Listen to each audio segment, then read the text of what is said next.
Ei, pessoal, boa noite, tudo bem? Sejam muito bem-vindos. Estou de volta nesse frio congelante.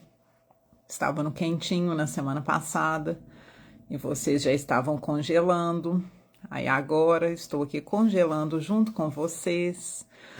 Boa noite, já vendo carinhas conhecidas aqui. Sejam muito bem-vindos. Hoje a gente vai conversar sobre um assunto super legal, que é o sono dos idosos e as suas particularidades. Você tá rindo, né, Ana? Pois é, minha filha. Semana passada eu tava rindo, o povo hoje falou. Ah, tá vendo? Tava rindo da gente de lá, média de temperatura de 34 graus, e agora, aqui, ó, congelando, quase choque térmico. É, gente, o frio não tá brincadeira, não.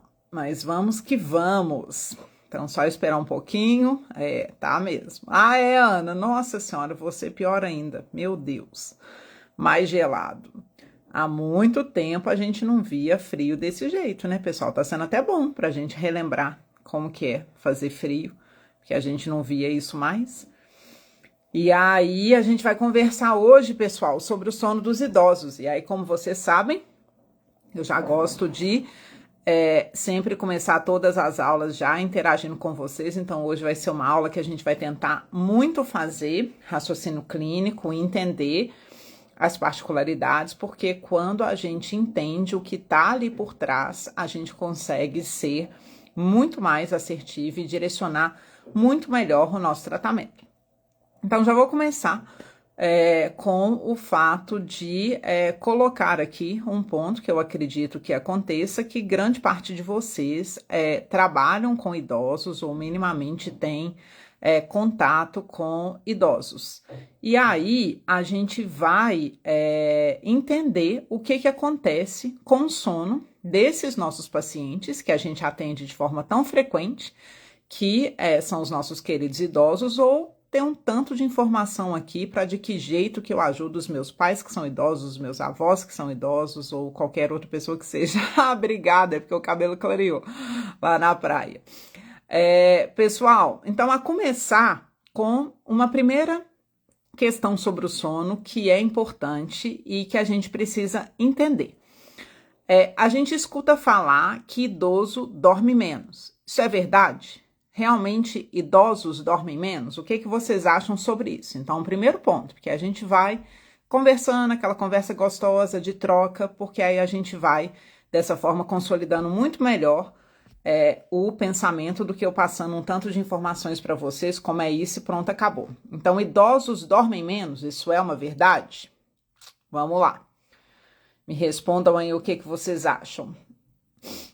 Aí já vai ter gente que vai pensar assim, nossa senhora, dorme, porque, gente, às vezes eu vou pra academia, eu tô indo pra faculdade de manhã cedo e eu vejo lá os idosinhos com a mangueira na mão, já lavando ali o passeio, ou então eu entro no ônibus e vejo um tanto de gente no ônibus já cedo e tudo idosinho, então provavelmente idoso dorme menos. A Ana já tá posicionando aqui que acha sim que dorme menos. Ei, Nuri me salvou, pessoal. Essa Nuri é uma ex-aluna maravilhosa nossa, colombiana, e que me ajudou super com a tradução.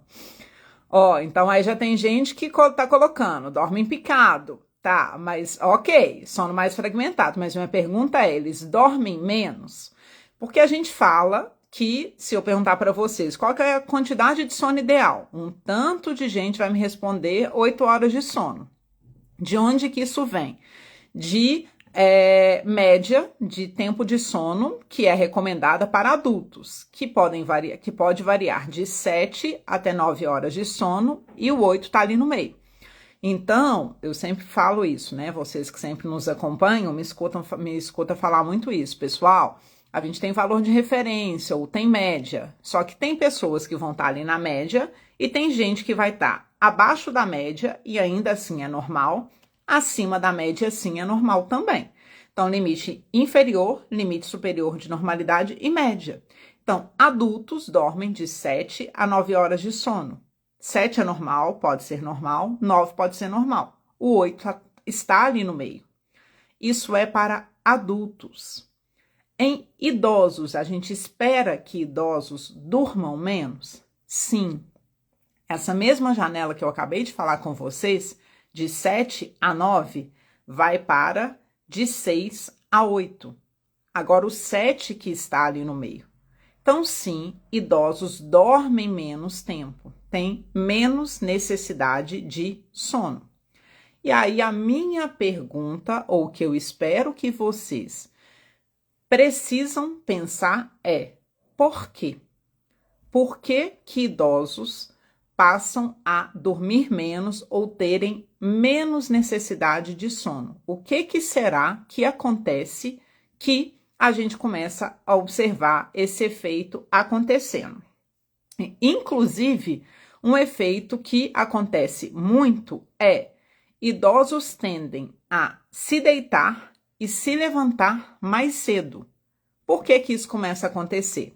A Ana, maravilhosa, que foi aí uma das nossas alunas e que sempre está presente aqui acompanhando todas as lives, já colocou que idosos apresentam redução da melatonina. E a melatonina é um hormônio indutor de sono. Então, se os idosos diminuem a produção de melatonina pela pineal, eles passam a ter menor indução de sono. Núria aí maravilhosa também colocou a mesma coisa. Que mais? Então, vocês trouxeram um fator já que é super importante. Se eu tenho menos liberação do hormônio que vai me induzir a dormir, é razoável eu conseguir entender que por isso eu vou ter menos tempo de sono. Só que tem uma outra coisa que acontece. Ah, ótimo, Harris, que também é outro queridíssimo. Turma 3 aí, que também está sempre junto com a gente. O Harris colocou que eles têm uma alteração do ciclo circadiano, que é esse ciclo aí que a gente tem, né, ao redor de um dia. Ótimo, Plenitude do Sono também está colocando aí essas alterações hormonais e no ritmo circadiano. Então, essas alterações no ciclo sono-vigília também acontecem. E elas acontecem por quê, pessoal? Qual que é um marcador aí super importante que leva esses idosos a terem piora do tempo de sono por algo que está relacionado a esse ciclo sono-vigília, ciclo circadiano em torno de um dia? Então, com relação a sol, escuro, o que está acontecendo provavelmente com esses idosos que faz com que eles tenham menor tempo de sono? Vocês já falaram perfeitamente que é isso, mas eu quero apertar um pouquinho mais. É o que dentro disso que justifica esses idosos dormirem um pouco menos. E vocês sabem que eu gosto sempre lá de ir nas miudezas para a gente ficar super fera e entender completamente o que acontece com os nossos pacientes. O que será que é comum? A Fabiana está trazendo o uso de medicações, que também é uma outra coisa super importante que acontece com esses idosos, mas ainda não indo para medicação. Fabiana, pensando no fisiológico ali. A Ana Cláudia maravilhosa. Gente, esse povo desse curso de extensão, Ana Cláudia, turma 1, Bruno, turma 3, maravilhoso, Ana aí de novo, turma 1. Menos exposição à luz e a questão de atividade física. E o Harris também trouxe uma coisa importante. Harris, só pensa aí para mim se é atraso de fase. Pensa aí para mim, por favor, que eu já volto em você. Então, a Ana e o Bruno e a Ana Cláudia e a outra Ana, trouxeram um ponto super importante. Os idosos, eles ficam menos expostos à luz. E aí eu vou apertar um pouco mais. Por que que eles ficam menos expostos à luz e o que que isso vai ter a ver, Liliane, com a questão do meu tempo de sono? Então, por que que os idosos ficam menos expostos à luz? E aí eu vou voltar lá no Harris, que já trouxe um ponto falou sobre atraso de fase. E aí o Harris está meio que fazendo uma identificação de um distúrbio que acontece com esses pacientes, que é um nome chique para a gente falar que eles dormem mais cedo e acordam mais cedo. A Ana está falando do mais sedentarismo. Ana, A gente tem visto idosos cada vez mais ativos. Ah, Harris, isso, muito bem. Então, se eles dormem mais cedo e acordam mais cedo, é avanço de fase, né? E não atraso de fase. Atraso de fase vai ser um distúrbio do ritmo circadiano que vai ser muito comum em adolescentes, enquanto o contrário, o avanço de fase vai ser o que vai acontecer nos idosos. É porque os nossos alunos são chiques demais. Eles já vão dando um nome científico para isso. A Ana trouxe um ponto de sedentarismo e o resto foi tudo cri-cri-cri, ninguém trouxe mais nada. Vamos ver aí, pessoal, qual outra coisa que pode acontecer para justificar por que os idosos ficam menos expostos à luz. E é quase uma coisa intuitiva que eles acabam fazendo por uma mudança que acontece aí. Será que alguém vai conseguir identificar e arriscar? Idosos, pessoal, apresentam maior sensibilidade à luz por alterações na retina que acontecem com o envelhecimento. Então, é super comum chegar no consultório idosos falando, nossa, será que às vezes é comum pessoa mais velha ter fotofobia, ficar com aversão à luz? Sim, eles têm maior sensibilidade à luz e aí eles acabam se expondo menos à luz. E o que tem a ver esse negócio da luz com a questão de dormir menos? É lembrar que luz é um sincronizador importante para o nosso relógio biológico. E aí, pensando nesses dois aspectos que a gente acabou de mencionar, o que vocês fariam como possibilidade de intervenção para os idosos de vocês, pensando que vocês, idosos que vocês tratam, pensando nesse aspecto que a gente acabou de identificar, que acontecem duas coisas. Eles produzem menos melatonina pela pineal e, além disso, eles ficam menos expostos à luz pela maior sensibilidade à luz que eles desenvolvem. E aí, de que forma que a gente, então, enquanto fisioterapeuta, boa noite, Pamela, seja bem-vinda, consegue intervir para ajudar esses idosos, então, com esses aspectos? Porque a fisioterapia do sono vai muito além de colocar uma terapia pressórica. A gente precisa entender o distúrbio que o nosso paciente tem, inclusive para a gente conseguir intervir. Então, faz muito sentido eu colocar uma terapia pressórica num paciente que tem um distúrbio respiratório do sono. O que a gente está conversando agora são sobre distúrbios do ritmo circadiano. Será que utilizar uma terapia pressórica vai promover algum benefício para esse paciente? De jeito nenhum. O Harry está falando colocar óculos escuros. Mas por que, Harris? Porque um tanto de gente pode pensar, nossa, aí vai ser um idoso mais fashion, de óculos escuros. Mas por que óculos escuros, então, podem fazer a diferença para ajudar o meu idoso? E que mais? O Harris trouxe um ponto aí que é super interessante. Mas o que mais que a gente pode rir, né, Fabiana? O que mais que a gente pode fazer? Vamos ajudar aí os nossos colegas e todo mundo que atende idosos e que já está entendendo que às vezes esse idoso está dormindo um tempo a menos por conta de alterações fisiológicas que vão acontecer com o envelhecimento mesmo, só que eu posso intervir para ajudar o meu idoso a dormir mais. Lili, mas por quê? Ótimo, Nuri. Nuri traz um outro ponto, Ana também, perfeito. Então a galera agora veio com tanto de coisa importante. É lembrar que a gente tem outros sincronizadores também além da luz. Então, estabelecer regularidades para esse idoso, entender que o ambiente vai fazer um papel muito importante. Então, se o meu idoso não se expõe à luz por conta da sensibilidade, ele sente que os olhos ficam irritados quando ele se expõe à luz, luz é importante para o senhor ou para a senhora, não só pela questão do sono, quanto que a gente fala de questão óssea desses idosos e necessidade também de exposição à luz solar. E aí, será que vai ser importante ou pode ser muito conveniente eu orientar o meu idoso a colocar óculos escuros e assim conseguir fazer exposição à luz solar? Quantos idosos vocês não veem, até nossos avós, nossos pais, se vocês começarem a pensar, que depois de uma certa idade quer ficar encroadinho, ainda mais com esse frio, casa toda fechada e que não abre nem cortina. Então, o simples fato de orientar esse idoso a abrir as cortinas da casa de manhã e deixar a luz solar entrar é um sincronizador super importante. Quantos idosos vocês conhecem que vão para a sala assistir TV, desliga a luz da sala, fica com a televisão? Antes era aquela televisãozinha pequenininha, lembra dos avós nossos, preta e branca, ali no cantinho da sala. Hoje, os filhos dão uma televisão de 50 polegadas e apaga a luz, fica aquele farolete assim na direção dos olhos, o idoso vendo novela na cama, às vezes, ou na sala com tudo apagado, e aquele farolete ali como sinalizador. Quantos idosos hoje, com o avanço aí, né, de tecnologia, acesso a smartphone, etc., vocês não veem jogando joguinho de madrugada? E aí, será que os joguinhos são joguinhos que não têm estímulo, aquele tanto de cor, som? Então, pensar, pessoal, no tanto que esses fatores acabam alterando o sono do meu idoso, não só o fato de ele não se expor à luz solar durante o dia, porque é lembrar que o nosso controlador, o nosso relógio biológico, entende hora de dormir e hora de acordar com um sincronizador importante, que é luz.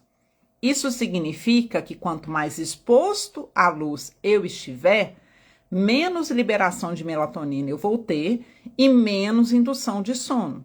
E quanto menos exposto, o contrário. Então, durante o dia, o que a gente quer? Que esse idoso seja exposto à luz. Que esse relógio biológico entenda. É um sincronizador importante para, opa, agora não é hora de dormir. Enquanto à noite a gente quer absolutamente o contrário.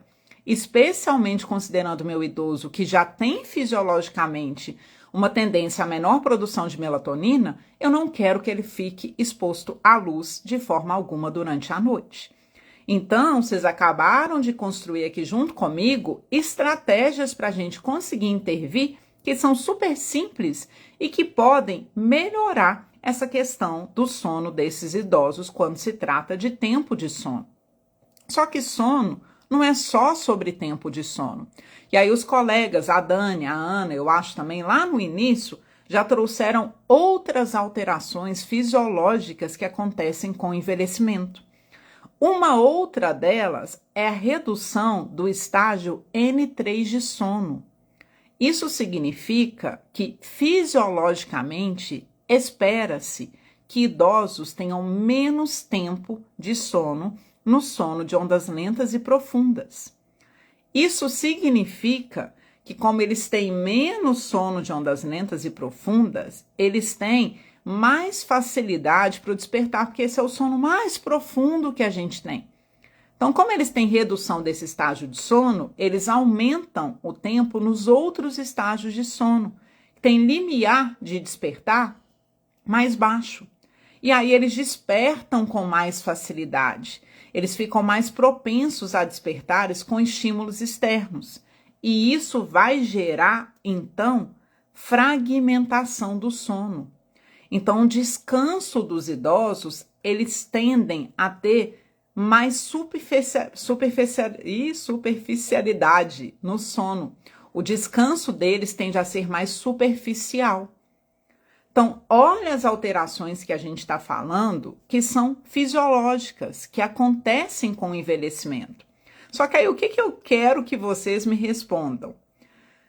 Como que a gente vai distinguir o quanto o meu idoso está dormindo menos, está tendo um sono de qualidade ruim, porque isso é decorrente desse processo que a gente passou os nossos primeiros 20 minutos aqui de live conversando, ou porque existe um processo patológico por trás. Como assim, Lilinha, um processo patológico por trás? Junto disso tudo que a gente já conversou nesses primeiros 20 minutos, a gente não pode descartar uma outra coisa que também acontece. A prevalência de distúrbios respiratórios do sono nessa população é enorme. Enorme de que tanto? Se a gente considera a população geral, o que é isso? De 20 até 80 anos, 3 a cada 10 tem um distúrbio respiratório do sono. Se a gente pega esse mesmo estudo, que é o de 2010, lá de Tufik, de São Paulo, e olhar só a faixa dos idosos, isso sobe para 7 a cada 10. Então, o que eu quero que vocês me respondam? Como que eu sei se o idoso que eu estou tratando, que eu estou fazendo reabilitação, Liliana, eu sou da área de geriatria. Eu faço o atendimento dos meus pacientes buscando funcionalidade. Então, eu trabalho muito com a CIF, eu faço avaliação de estrutura e função, de atividade, de participação, eu atendo meu paciente de forma ampla. Mas não estou nem pensando em questão do sono. Como que eu sei que esse meu paciente pode ter, além do que você está falando que é fisiológico, um distúrbio respiratório do sono associado, ou mais do que isso? Como que eu consigo descartar e saber que o que está acontecendo com o meu idoso está tudo bem, é decorrente da fisiologia dele mesmo, do processo de envelhecimento, e não tem um distúrbio do sono associado? Como que a gente fica sabendo disso? Então, isso, Fabiana. A Fabiana colocou que o sono deles acaba ficando leve e fragmentado por questões fisiológicas. E aí o Harry está trazendo o ponto de a gente precisa avaliar comorbidades, investigar insônia, apneia do sono e síndrome de pernas inquietas. Estou traduzindo aí para vocês que o Harris aí já está todo aí para frente nas linguagens aí, fala SPI, vocês vão falar, tá falando São Paulo e adicionando o I aí na frente, né? Então, pessoal, a gente precisa entender que além dessa questão que a gente está conversando, que o meu paciente pode ter um distúrbio respiratório do sono. E aí, como que a gente pode identificar que esse idoso tem um distúrbio respiratório do sono? E aí a Ana adiantou aí para vocês que é fazendo um exame de polissonografia. E aí, esse exame de polissonografia é um exame que é um padrão ouro para a gente conseguir identificar um distúrbio respiratório do sono. Como a gente trabalha de forma multidisciplinar e a gente não quer e não tem competência para dar diagnóstico nosológico, o que é isso? Nós, enquanto fisioterapeutas, não vamos dar um CID para um paciente, uma classificação internacional de doenças, falar você tem uma apneia obstrutiva do sono. Mas a gente pode falar, o senhor tem alta chance de ter uma apneia obstrutiva do sono. Como alta chance? Nuri maravilhosa acabou de trazer uma possibilidade. Vamos fazer avaliação de sintomas clássicos? Vamos fazer questionários que são validados para avaliar o risco que o senhor tem de ter apneia obstrutiva do sono, tanto subjetivos quanto objetivos? Maravilhosa. E a partir disso, um médico do sono vai fazer o exame de polissonografia e diagnosticar esse indivíduo quanto a um distúrbio respiratório do sono. Nuri traz um ponto importantíssimo, que é, vamos fazer avaliação de sintomas clássicos e não clássicos desse paciente, ou só os clássicos? E aí, que tipo de sintoma que esse paciente pode ter? Então, vou começar a falar alguns aqui, e aí vocês vão me falar se os idosos que vocês atendem apresentam isso ou não, se é uma coisa assim muito maluca o que eu tô falando. O senhor ronca? Ah, Lili, mas aí você só pode estar de brincadeira, uai. Aí os meus pacientes, praticamente todos idosinhos, roncam.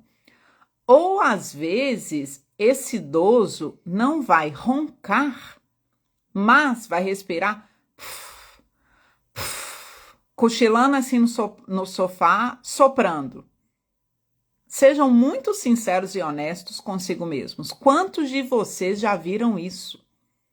Ou avô roncando, ou um idoso cochilando na sala fazendo isso. Ronco é um deles. Nuri trouxe a questão da sonolência excessiva diurna. Também, Nuri, é um sintoma que pode acontecer. Só que concorda comigo que a sonolência excessiva diurna pode estar relacionada à fragmentação do sono e que isso pode ter ser uma alteração fisiológica? Agora, o que a gente está querendo é como que a gente pode diferenciar o fisiológico do patológico. Então, quais sintomas que podem me dar um indicativo muito grande que esse paciente provavelmente não está tendo uma alteração simplesmente fisiológica, e sim, ótimo, entendeu perfeitamente, né? Relacionar, ótimo, então a Fabiana trouxe outras aqui. Aí, sonolência e despertar, Fabiana, também pode estar relacionada à questão fisiológica, mas você trouxe um outro muito importante, noctúria. que a Cláudia aí também está colocando. Quantos pacientes de vocês não se levantam à noite para ir ao banheiro?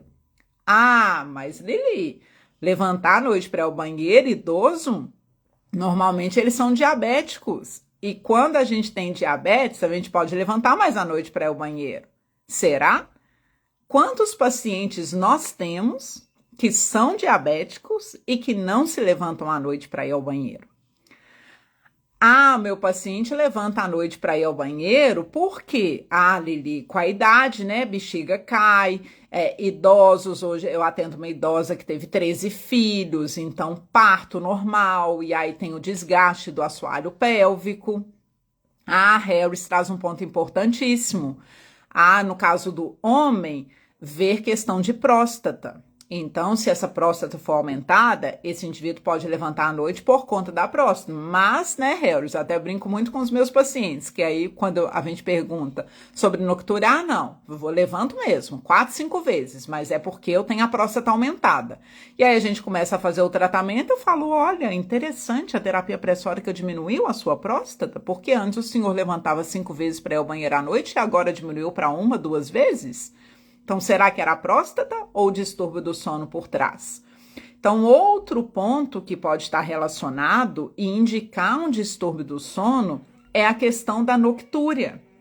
E aí, plenitude de sono, outras pessoas aqui trouxeram a questão de alterações de humor.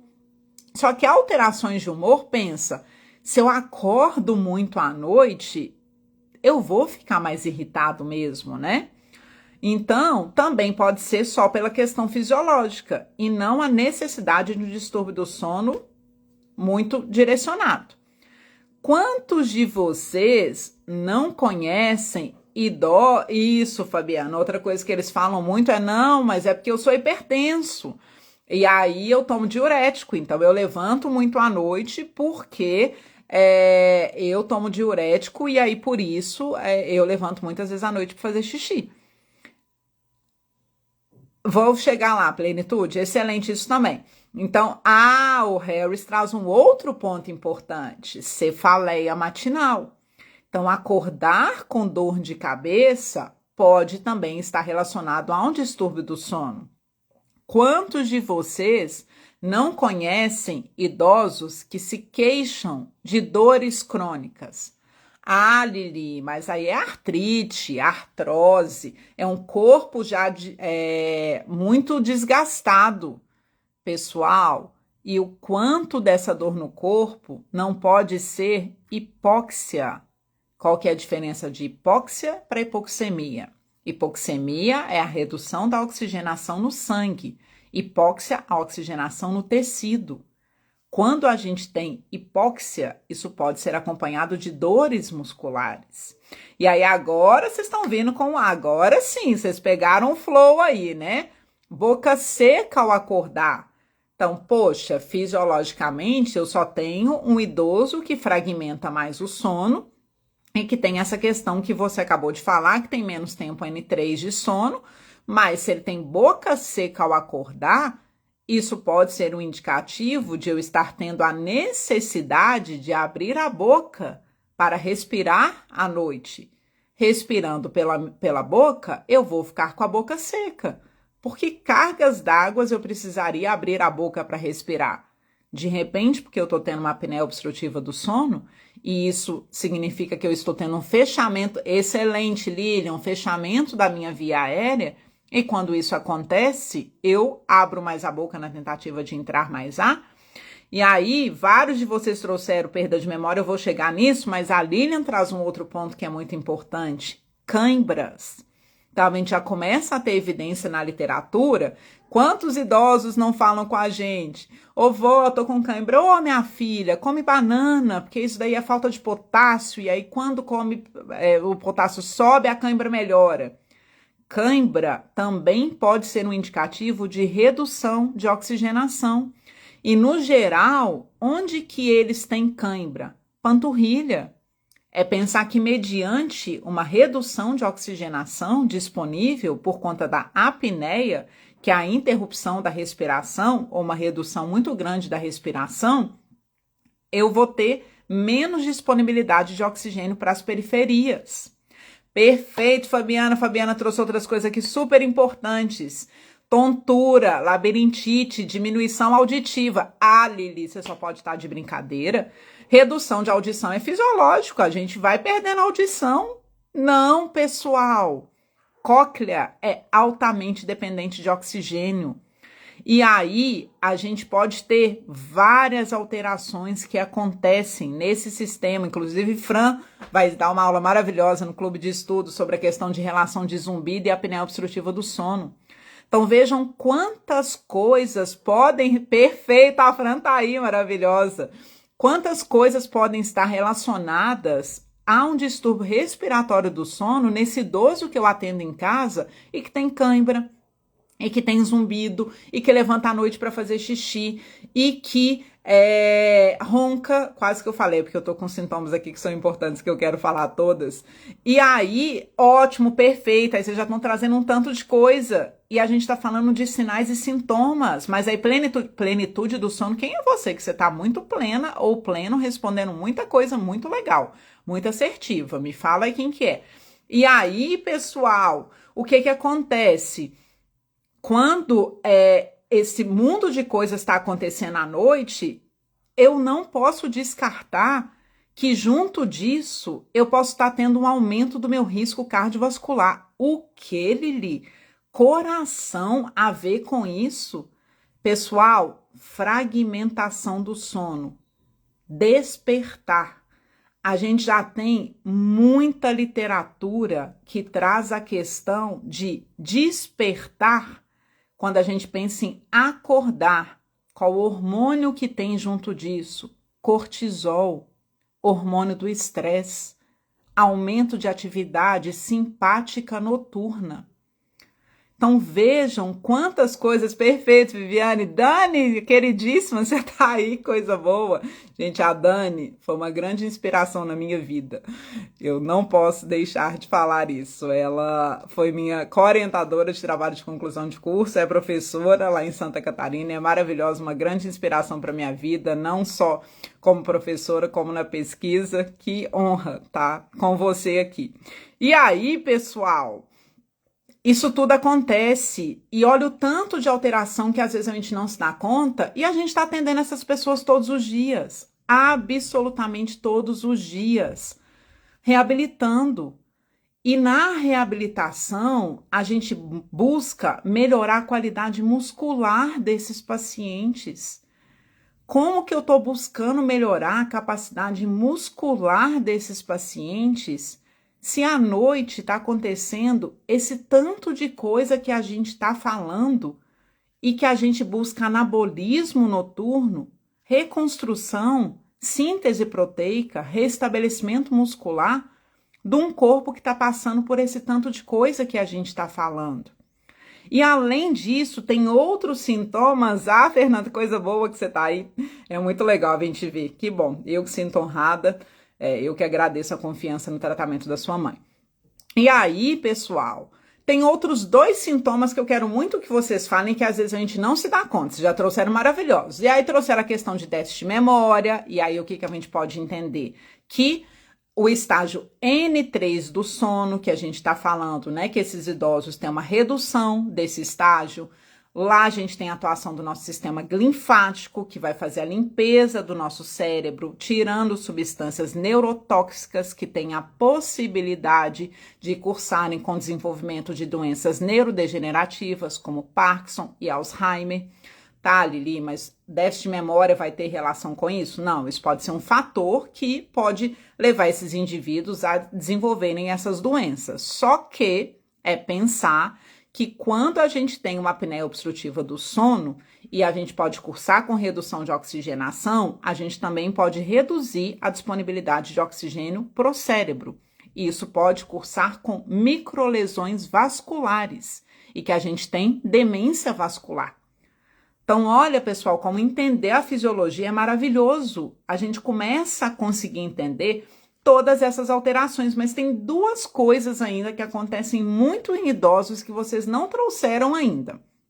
Pensem aí para mim, e que podem ser um indicativo muito grande de um distúrbio respiratório do sono. Vocês foram maravilhosos, vocês trouxeram vários, mas eu sou muito exigente. Então, a gente já falou de ronco, a gente já falou de noctúria, a gente já falou de dores, de déficit de memória, de déficit de concentração. Uma pessoa maravilhosa, acho que foi a Fabiana, falou da questão do zumbido, de perda auditiva.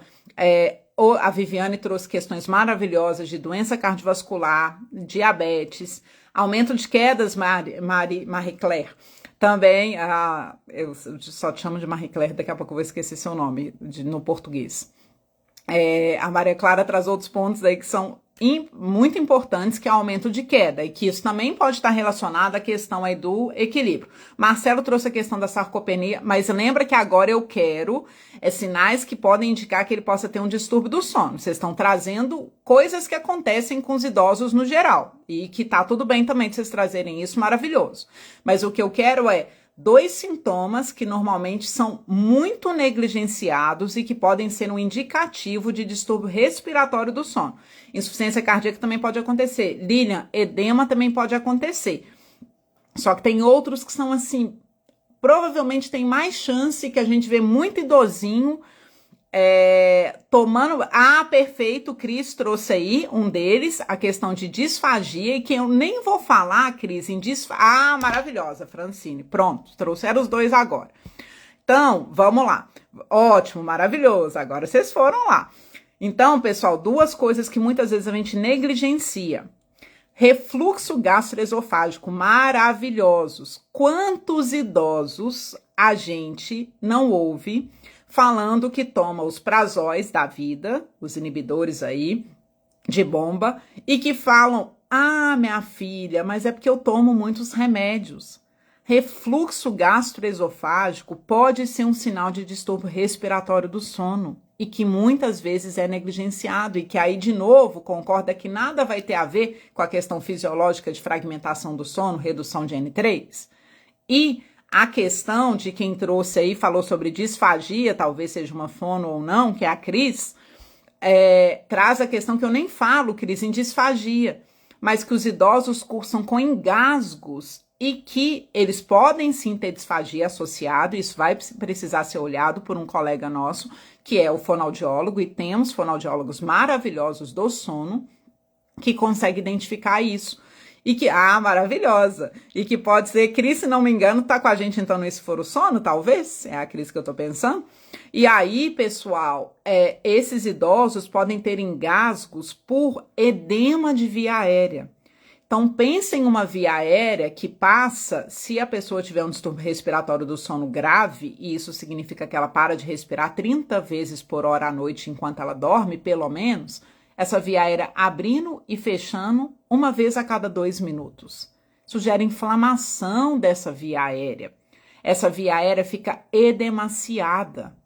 E aí, se a gente tiver o contato de qualquer coisa com a parede dessa via aérea, como ela está mais edemaciada, esse contato é muito mais fácil de acontecer.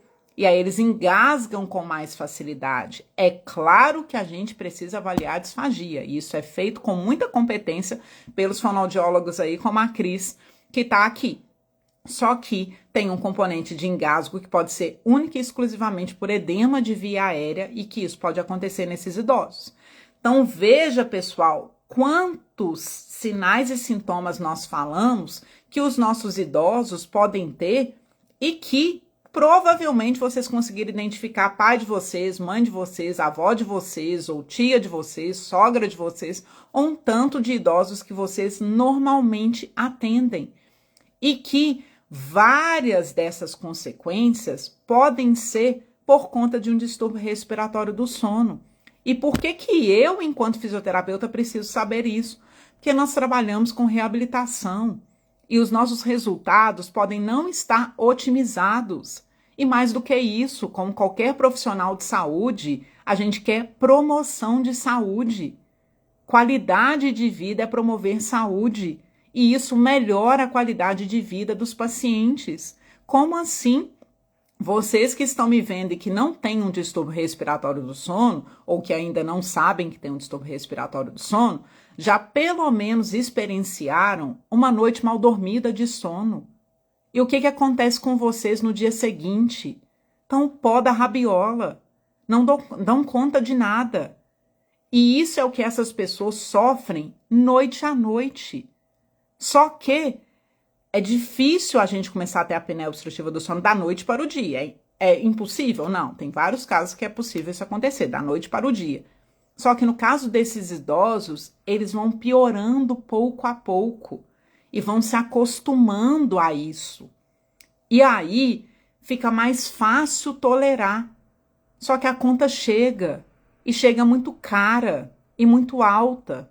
Porque quando ela chega, já está acompanhada de uma hipertensão arterial sistêmica, uma diabetes tipo 2, um infarto agudo do miocárdio, uma insuficiência cardíaca e várias outras alterações que eu posso ficar a aula inteira aqui só falando tanto de coisa que essas pessoas podem ter.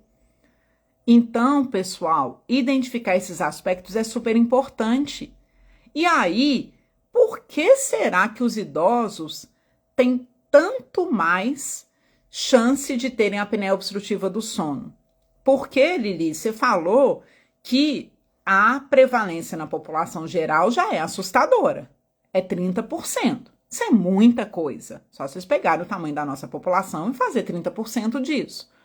Só que quando você me fala que idosos sobe para 7 a 10 e que a gente está tendo aquela mudança da nossa pirâmide, né, de faixa etária, que a gente está crescendo o número de idosos, é gente demais que a gente precisa identificar. É gente demais que a gente tem para tratar, como a Lilian está colocando aqui. Estou percebendo que muita gente da família tem. Por que os idosos têm mais apneia obstrutiva do sono, que é o distúrbio respiratório do sono mais comum? Então, vamos lá, de novo. Vocês interagiram, pararam aí. Estão interagindo pouco, vamos que vamos. Por que os idosos têm mais apneia obstrutiva do sono? O que acontece com esse público que os leva a ter excelente? Ana Carolina já trouxe um ponto aqui. Fraqueza muscular das vias aéreas pelo envelhecimento. Então, esses idosos têm uma redução na atividade dos músculos que mantém a patência da via aérea, como os dilatadores da faringe. Então, os dilatadores da faringe são potenciais, como o próprio nome diz, potenciais candidatos a fazerem a abertura de via aérea. Se eu tenho uma redução da atividade desses músculos, por que, Lili, que tem uma redução? Pode ser por fraqueza muscular, ou pode ser por perda de função mesmo que acontece. Excelente, Dani, vamos chegar lá. Que vai acontecendo, Dani, aí também, turma 2. Gente, se eu começar a errar, turma de vocês não brigam não, né? Porque aí é demais para minha cabecinha. E aí, pessoal, então, esses idosos começam a ter uma redução dessa atividade, dessa musculatura dilatadora de via aérea, então. Então, eles ficam mais propensos a ter o colapso da via aérea. E a Dani, maravilhosa, traz uma outra questão aqui, que é deposição de gordura em via aérea superior. Como assim? Se eu depositar gordura na minha via aérea superior, posso ter um distúrbio respiratório do sono? Sim, porque isso compromete o calibre da via aérea. Onde era para ter espaço livre, isso passa a ser preenchido por gordura. Isso vai reduzir o lumen da minha via aérea. Então, esse é um outro fator que pode levar esses indivíduos a terem a apneia obstrutiva do sono. O que mais, pessoal? A Célia, que legal, Célia, falando que ela está fazendo pesquisa científica em idosos institucionalizados em asilos. E é assustador os resultados dos exames. Perfeito, Célia, sua pesquisa vai contribuir muito aí com a gente. Uso de medicamentos, nananã, ótimo, que eu acertei. Alterações anatômicas já existentes. Que alterações anatômicas já existentes? Harris, fala aí. Relaxamento, ótimo. A Aline trouxe aqui a questão de que esses indivíduos podem estar tendo relaxamento da via aérea por uso de medicação. Então, sim, tem medicação que pode promover mais relaxamento de via aérea. Quantos pacientes vocês não atendem que tomam relaxantes musculares porque sentem dores musculares? E olha aí, pessoal, o raciocínio, como que a gente precisa entender sobre sono? Meu idoso tem dores musculares. O que eu passo? Um relaxante muscular. Parece ter bastante racionalidade, né, nisso. Só que pensem se a dor muscular do meu idoso for por hipóxia. E essa hipóxia está acontecendo por conta de uma apneia obstrutiva do sono. E aí eu dou um relaxante muscular. O relaxante muscular vai fazer a minha via aérea relaxar ainda mais à noite, piorar ainda mais a hipóxia. E aí uma coisa que eu estou tentando melhorar, eu posso agravar ainda mais. Então vejam quanto que é importante a gente entender sobre esses distúrbios respiratórios do sono para a gente conseguir atuar de forma importante e assertiva com os nossos idosos. Então, Harris trouxe agora uma questão de retrognatia, tá? Mas idosos, Harris, não tem mais tendência a ter retrognatia, mas eles podem ter. Agora, você traz uma outra coisa aí, que aí sim acontece nos idosos, que é a alteração do palato. Idosos têm alongamento do palato mole. E aí é lembrar que o final do palato mole é a úvula. Então, lá na minha campainha, se eu tenho essa úvula alongada, pensem e olha, veja a boca dos idosos de vocês. Essa úvula, essa campainha pode bater lá na língua. E aí fica razoável de eu conseguir entender que eu tenho uma redução do espaço para o meu ar passar. Além disso, um outro ponto dos idosos aí, tem três ainda que eu quero de vocês, que são super importantes e que a gente precisa entender. Eita, que hoje, hein? Tô gostando. Vocês estão fritando a cabecinha comigo aqui o tempo inteiro. Adoro quando vocês fazem isso. Maravilhosos. O que mais? Que pode ter aí no meu idoso, que vai justificar. Tudo que vocês estão falando tá super certo. E tem muita... Tá super certo o raciocínio de vocês, mas eu quero direcionar para os meus idosos. Então, retrognatia, por exemplo, é uma coisa que todo mundo pode ter, uma alteração crâniofacial. Mas nos idosos, o que vocês pensam aí? Nos idosinhos fofinhos de vocês, alterações ali que eles possam ter, que possam justificar o fato deles terem mais apneia obstrutiva do sono. Ninguém? Cri, cri, cri, cri, cri? Ou não tá aparecendo para mim, hein? Será que vocês estão falando e não aparece para mim? Estou falando só? Viviane, excelente, mas então me explica. Menor reserva respiratória. E aí, o que uma menor reserva respiratória pode fazer para esses idosos terem mais apneia obstrutiva do sono? Ótimo, Alexandre, Fernanda, estou trazendo aqui outras questões que é edema de membro inferior, mas nem todo idoso tem edema de membro inferior. Mas caso tenha, e detalhe, o edema de membro... Maravilhoso vocês trazerem isso também. Por quê? O edema de membro inferior, por sua vez, pode ser consequência da apneia obstrutiva do sono.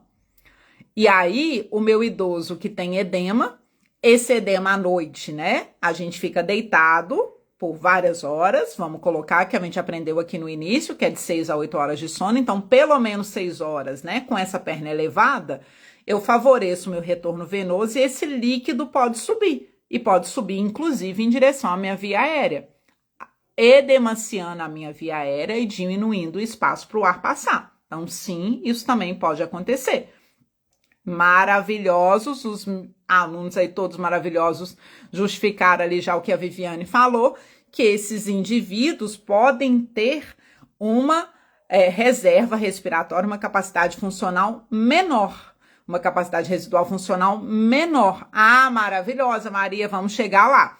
E aí, isso significa que uma coisa que faz a minha traqueia ficar mais ou menos colapsável é a quantidade de ar que eu tenho no meu pulmão.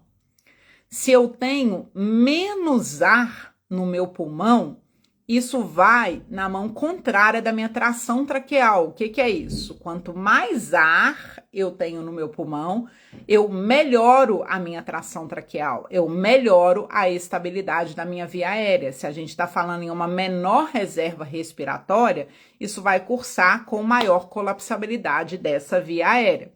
Só que daqui a pouco eu vou trazer uma outra coisa para dar curto-circuito no cérebro de vocês.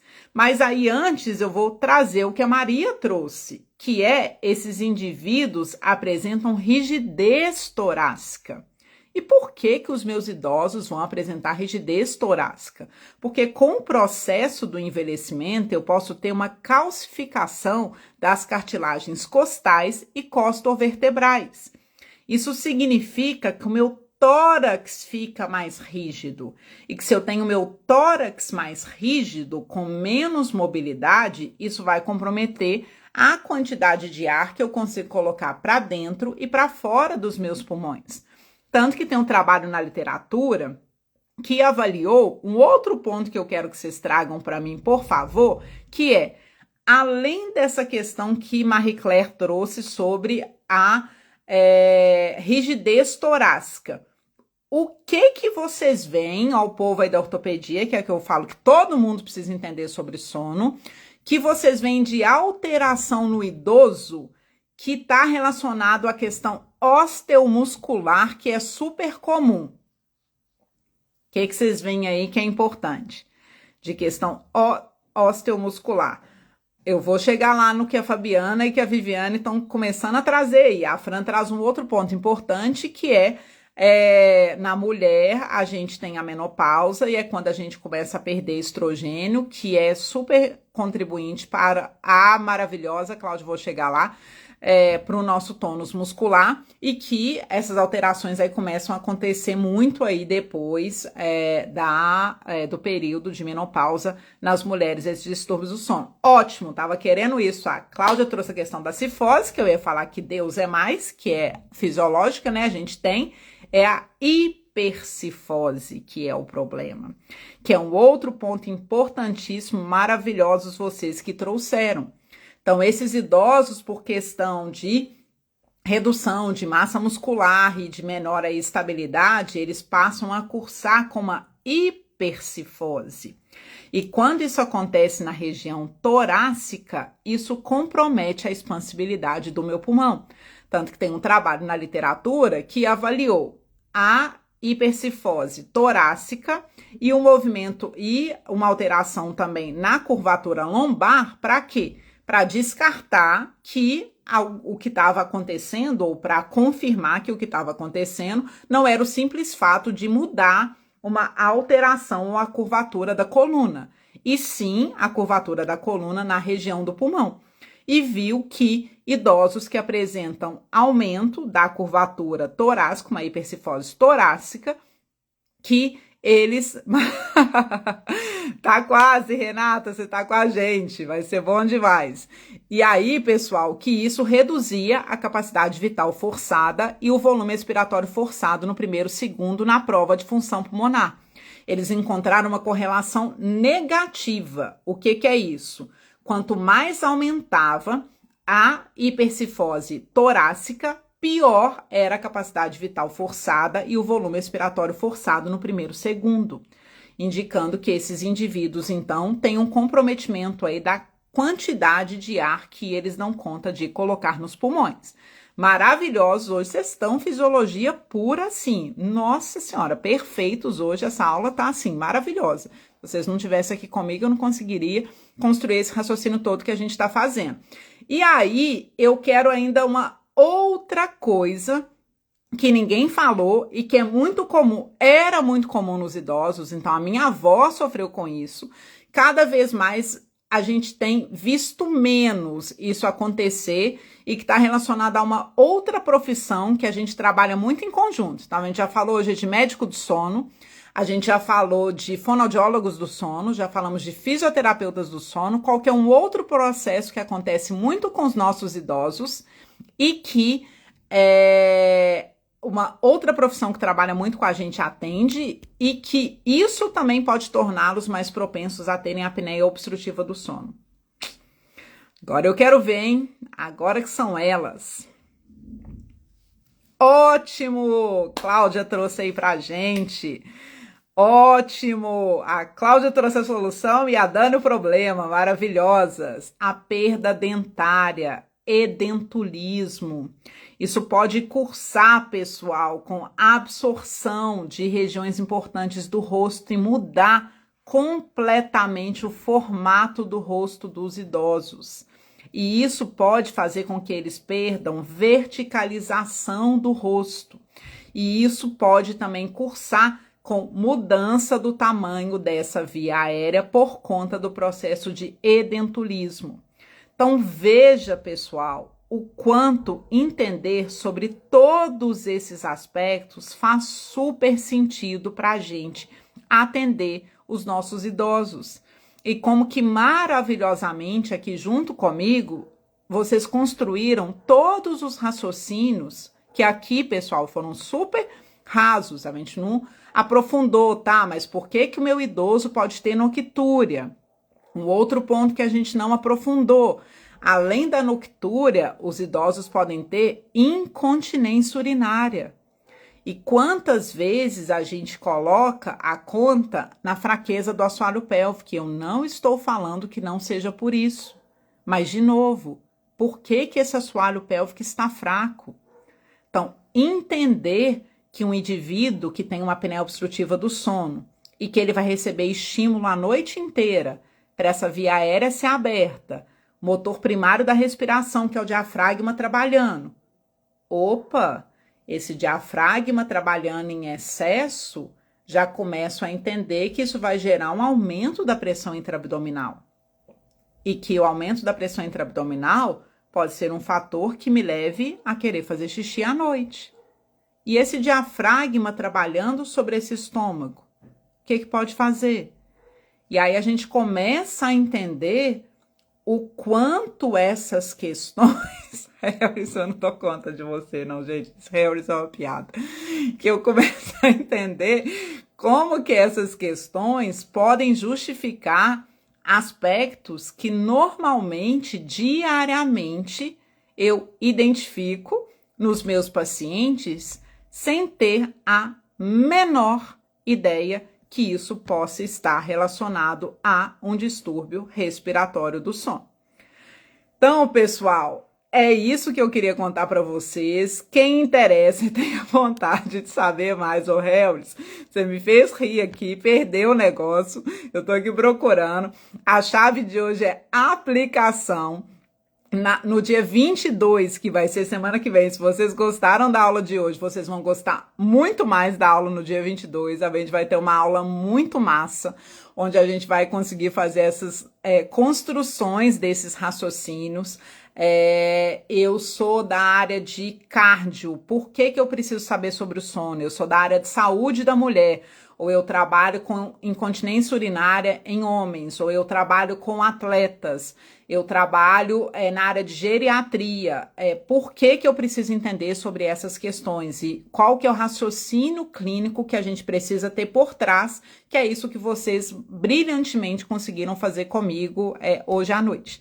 Eu agradeço demais a participação de todos vocês, sem problema, Harris sempre fica muito feliz, a nossa aula fica sempre muito leve, mas já eu tenho outra aula aqui agora com o pessoal da Atrino.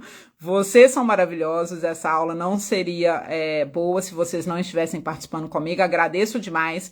Quem tem interesse, por favor, no curso, escrevam aqui a aplicação, podem escrever do jeito que vocês acharem aí que seja certo.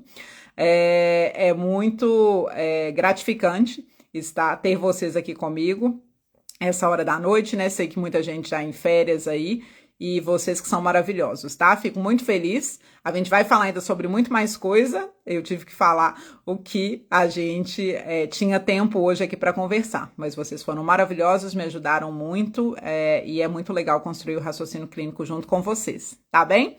Um beijo para todo mundo, vejo vocês na terça-feira, dia 22, vai ser joia demais. Vocês têm colegas que trabalham com esses públicos e que não fazem ideia de que possa ter um distúrbio respiratório do sono por trás. Convidem para vir para a aula junto com a gente, mandem essa aula também. Isso, quanto mais clareza a gente traz, mais a gente consegue atingir essas pessoas e mais pacientes vão estar sendo melhores tratados, porque vão estar com todos esses aspectos identificados. Tá bem? Um beijo para vocês, obrigada por tudo e boa noite.